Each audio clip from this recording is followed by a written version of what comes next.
Hi guys, welcome back to this episode of Under the Surface. We are here at the WWETT Show 25, and I get the pleasure of sitting down with Mike Hoffmaster. Mike is the VP of Business Development for OBIC Products. So, Mike, welcome. Thanks, Lee. Yeah. So far, how's the show been for you? It's actually been great. It seems to have more exhibitors this year than we had last, and the floor's been very active. Yeah, so the cool thing about this show is, it's one of the largest water and wastewater shows that we can go to and attend. And this is by far the biggest booth that we do from an OBIC standpoint. As you can see in the background, we've got one of our new trucks labeled the show truck. I actually think it's the second show truck that we've had this year because one already went into service before the show. But as a growing company, that tends to happen a bit. So this is the latest show truck with all the bells and whistles, and it's going to head out to a job right after this, right? Yes, one of our customers has already purchased this truck. So unfortunately, it's a short-lived show truck, but there'll be another one behind it to replace it. Yeah. So let's get into a little bit about the show here first, and then we'll talk about product and OBIC in general. As far as the WWETT Show, what do you consider the most, or what do you think is the most interesting thing that you've seen or learned at this show this year?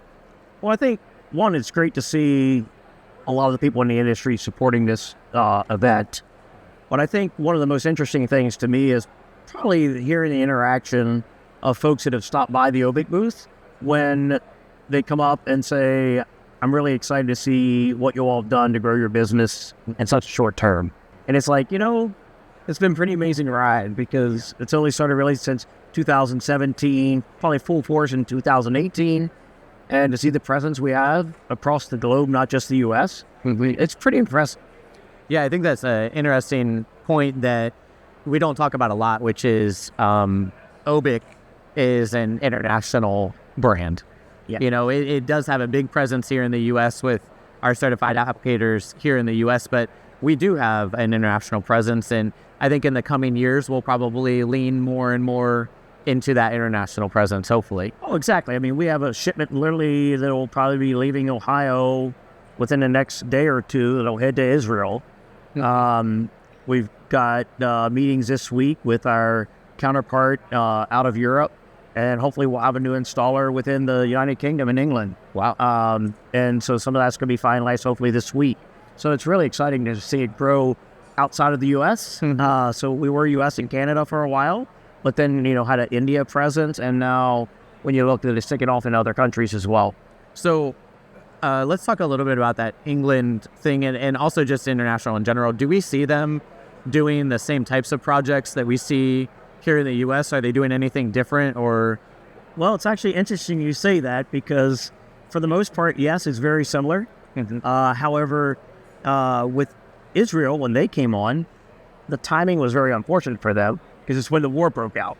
So their focus went a lot from manhole rehabilitation to blast mediation, and which then forced us to look at other type of coating materials as part of that. And so for the most part, they are still doing wastewater, potable drinking water type applications, but there has been other materials that have been needed to help support their business models, unfortunately for their current needs. Yeah, and I guess that's a good point. Everybody around the world flushes the toilets, I guess, so there's going to be a wastewater industry everywhere. So as far as the water and wastewater industry goes, what are you most excited about for the near future? Well, it's great because we have some really, really good business partners as part of OBIC. We have companies, while we build some of the trucks ourselves, we have other people we partner with that can build the trucks for us. And just to see some of the new opportunities and new products we have coming to market, it's really exciting because it's not, I think so often when people think OBIC, they think of manholes because that's what, if you look on LinkedIn, probably one of our bigger marketing tools for both OBIC and our installing network, you see a lot of orange manholes. But, there's large wastewater treatment plant tanks and clarifiers that really can benefit from the use of our protective coatings. Yeah. And so it's amazing to see that grow, which in turn then is a better revenue source for our installers as well. Yeah, and I know that, the manhole rehab is not going to go away. That's like bread and butter for what our lining does. I do see some of our installers getting into more larger structures, but the manhole rehab is always going to be part of what our installer network does, right? Definitely. That we have an aging infrastructure. I always say that politicians don't get elected to office by saying, oh, I'm going to go out and fix something that's buried under the ground that none of the voters ever see. Instead, if they say, I'm going to build a park over here in this neighborhood, everybody gets excited.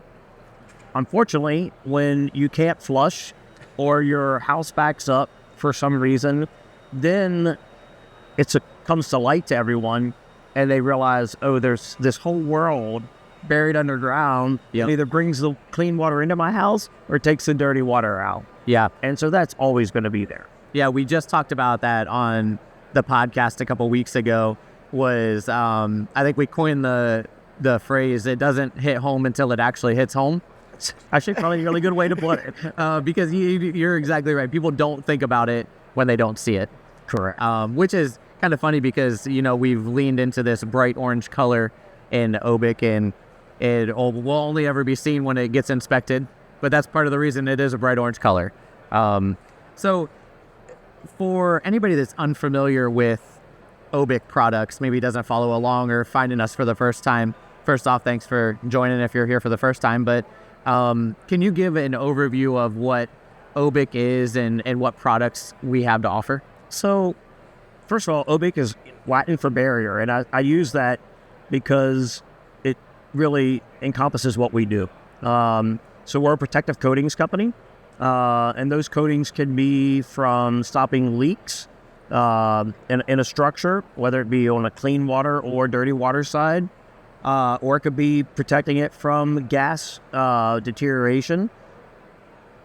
And OBIC has a wide variety of options for different, whether it's from blast mediation, fire retardant type coatings, so even outside the wastewater and drinking water industry. And then we have a whole line of grouts that are used in conjunction with our product to stop leaks. And so we can save municipalities a lot of money by treating unwanted water that's coming into their system that they pay to treat as dirty water when it's really just groundwater coming in. And that's, done a lot with the grout that you had mentioned from that leak stop side of it. Leak stop and linings is really what we specialize in on the OBIC side. Before we can even reline or rehab, the leak stop part is essential. So the grout is essential to that. Now, I do want to point out, a lot of people don't know this or realize this. Our grout line, some, if not all, the products can be used outside of our certified applicator network. Like it could be used with other types of lining or just general purpose, right? Yes, it's not designed just to work for the OBIC products. We actually have an online store that customers can go on and buy a couple tubes if they have just a single project they need to stop grout on. Yeah. We have different types of grout depending on the application, not only depending on how quick they set up, but also whether there's water present or not present. We have hydrophobic, and just think phobic, fear of, so it doesn't need water to activate. But then you have hydrophilic ones that it's going to sit there dormant until water hits it, and then all of a sudden it's going to swell up and stop. So there is an art to those grouts, but one of the focuses we've talked about looking into this year is maybe taking basically a grout mobile on the road, a small van, so that we can go out and educate municipalities how, if you don't need the whole manhole line, that you can do this yourself. We can sell you the material. You can use your own manpower to do it, and just to help educate them how to make that happen. Yeah, because I think when you're talking about I&I, cutting down on your I&I just with the grout would save money, taxpayer money, money on the treatment of that unwanted groundwater going into those systems. So Yeah, I think that's a great idea to do that. And actually, let's stick on the manholes for a second, because I do want to take the guys over there to show them the manhole that we have in the booth, because this year we did something a little different. We actually made a manhole to display here at the booth to show what it looks like. It's not only bright orange and eye-catching, it's an informative piece too. So we'll head over there and we'll show you guys that in just a second. Okay, we're back here. We're on the other side of the booth, and I'm going to be behind the camera, so Mike can show us a little bit about this manhole that we brought to the booth. So Mike, why don't you walk everybody through what this is and what it's showing? So what we have here is the gray app replicating what a precast manhole looks like, and you sort of get to see what our 3-layer system is how it's applied. So our OBIC armor is our flagship material. It's a 3-layer system, and so it's compiled of 2 layers of polyurea, and then there's a closed cell foam in the center. So while this is very flexible and durable, once you put the closed cell foam in there, it gives some structural enhancement to it. So as you can see, this structure, you got to imagine that it's already been pressure washed at about 3,000 to 4,000 psi with just clean water. It's dried. Once it's dry, surface to touch. So meaning if you put a paper towel against the wall, it wouldn't pull off any moisture. You're ready to start applying the first coat of polyurea. So what you see here is a single coat of polyurea. It goes on at 50 mils. It's not going to mean a whole lot to anybody, but if you think there's 1,000 mils in an inch, it's a pretty thin coat. Then, and that goes on at about 165 degrees. Within 20 to 24 seconds, you can actually touch the material, and it dries very quickly. It will not come off on your hand. Once that's applied, they then come in with a 6 to 7 pound closed cell foam. That too sets very quickly. And that's sprayed just shy of about a 1/2 inch. It's 400 mils. Right. Once that's completed, we come back in, we top coat it with one more layer of polyurea. So now if you could cut that out, you would see that cross section right there. And it ends up being about a 1/2 inch thick. The unique part about that when we're done is we actually put the OBIC stamp in the structure. And one thing this model doesn't have is we put the date in it as well. This product is actually backed by a 10-year warranty, not just on the material, but on the installation as well. That is really something that sets us apart from other products in the industry, whether it's cementitious epoxies, is no one wants to back their workmanship for 10 years, and we require that out of our installers.